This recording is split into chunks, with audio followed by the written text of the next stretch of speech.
So hello friends, welcome back to on YouTube channel the blogger with computer skills. तो हमारी software engineering की एक tutorial चल रही है जिसके अंदर हम आज की वीडियो में पढ़ने वाले हैं इटरेटिव वाटरफॉल मॉडल के बारे में। तो आपने अब तक मेरे चैनल को सब्सक्राइब नहीं किया तो सब्सक्राइब जरूर कर दीजिएगा। तो इटरेटिव वाटरफॉल मॉडल और क्लासिकल वाटरफॉल मॉडल दोनों में अल्टर कुछ भी नहीं है, थोड़ा सा एक चेंजेस आ जाता है। एक फैसिलिटी हमें इटरेटिव में ज़्यादा मिल जाती है जो होती है फीडबैक की, समझ रहे हो, फीडबैक की फैसिलिटी। तो फीडबैक का मतलब क्या होता है उसको भी समझेंगे, बट एक आपको फंडा क्लियर कर देता हूँ। जो क्लासिकल वाटरफॉल मॉडल रहता है हमारा और इटरेटिव वाटरफॉल मॉडल रहता है, दोनों सिमिलर ही है, दोनों फेजेज में ही काम करते हैं। ये भी फेजेज में काम करता है और वो भी फेजेज में ही काम करता है, ठीक है। तो अब फीडबैक का फंडा कैसे इसमें यूज होता है ये आपको मैं समझा देता हूँ। तो मान लीजिए आप कोई सॉफ्टवेयर को डेवलप कर रहे हैं, उसी के बाद आप यहाँ पर किसी कस्टमर से आपकी रिक्वायरमेंट ले ली, उसके बाद आप उस रिक्वायरमेंट के मुताबिक ही यहाँ पर उस सॉफ्टवेयर को डिज़ाइन करते हैं। उसके बाद हम पहुँच जाते हैं कोडिंग का जो हमारा पार्ट रहता है उसके अंदर, ठीक है। तो कोडिंग के पार्ट में मैं जैसे ही पहुँचता हूँ तो मैं देखता हूँ कि यहाँ पर मुझे कुछ एरर से यहाँ पर दिख रही, कुछ बग से दिख रही है डिज़ाइन में। तो जो क्लासिकल वाटरफॉल मॉडल रहता है उसमें हम रिटर्न नहीं जा सकते, जो फेजेस चल रहे हैं उसी के मुताबिक हम काम कर रहे हैं कि भैया जो डिज़ाइन मिल गया उस पर हमको काम करना है। बट इटरेटिव वाटरफॉल मॉडल में हमको ये फायदा मिल गया है यहाँ पर कि हम फीडबैक देकर हम वापस उस फेज में जाकर उस गलती जो है हमारी उसको हम वहाँ पर जाकर ठीक कर सकते हैं। तो जैसे ही मुझे लगा कि यार डिजाइनिंग में कुछ गड़बड़ है कोडिंग पार्ट में आकर, तो मैं यहाँ पर एक फीडबैक देता हूँ और वापस पहुँच जाता हूँ कहाँ पर, हमारे डिजाइनिंग पार्ट में। जो भी हमारे गड़बड़ी रहती है उसको हम यहाँ पर जाकर ठीक कर लेते हैं।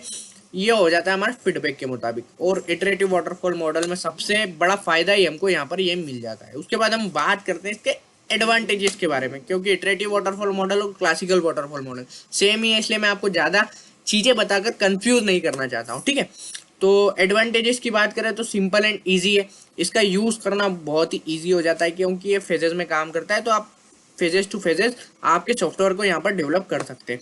उसी के बाद हम बात करें स्मॉल प्रोजेक्ट के लिए, तो स्मॉल प्रोजेक्ट के लिए बहुत ही अच्छा रहता है मुताबिक बड़े प्रोजेक्ट के, क्योंकि छोटा प्रोजेक्ट है, छोटे छोटे फेजेस हम बनाएंगे और उसी के मुताबिक यहाँ पर हम काम करते रहेंगे। और फीडबैक की बात रही तो फीडबैक का फंडा मैंने आपको यहाँ पर समझाया ही है, जो कि हमारी गलतियों को हम रिवर्स जाकर ठीक कर सकते हैं फीडबैक के मदद से इटरेटिव वाटरफॉल मॉडल में जो हमको मिल जाता है। अब इसके डिसएडवांटेजेस की बात करें तो नो फेजेस ओवरलैपिंग, मतलब भाई साहब की यार हम काम कर रहे हैं, पैरेलल काम नहीं कर सकते, जैसे कि एक एक फेज में ही काम करना पड़ेगा। मैं जो चाहूँ कि यार एक बंदा मेरा डिजाइनिंग पे काम कर ले, एक कोडिंग पे काम कर ले, ऐसा नहीं होगा।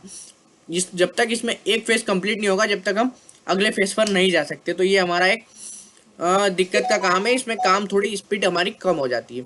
उसी के बाद हम बात करें रिगिड, मतलब नो चेंजेस। तो इसमें होता क्या है कि यार एक बार आपको कस्टमर ने रिक्वायरमेंट बता दी, तो जब तक आपका सॉफ्टवेयर पूरा बन के तैयार नहीं हो जाता, जब तक आप इसमें कोई कस्टमर के मुताबिक चेंजेस नहीं कर सकते। आप हाँ, फीडबैक की मदद से आपकी जो छोटा मोटा चेंजेस है वो आप कर सकते हैं, वो भी एक एज अ डेवलपर। बट जब आपका एसआरएच डॉक्यूमेंट एक बार बन गया तो उसके बाद आप उसमें कोई भी चेंज यहाँ पर नहीं कर सकते। तो ये होता है हमारा इटरेटिव वाटरफॉल मॉडल। तो आप कॉलेज लेवल की एग्जाम की तैयारी कर रहे हैं तो वहाँ पर भी आपको ये मिल जाएगा। उसी के बाद आप गेट की तैयारी कर रहे हैं या नेट की तैयारी कर रहे हो, तो ये तीनों पर्पज से आपके लिए मैंने ये वीडियो बनाई है। तो वीडियो पसंद आई हो तो लाइक कीजिए, कमेंट कीजिए, शेयर जरूर कीजिए ताकि आने वाली वीडियो की नोटिफिकेशन आपको मिल सके। तो चलिए मिलते हैं अब हमारी अगली वीडियो में।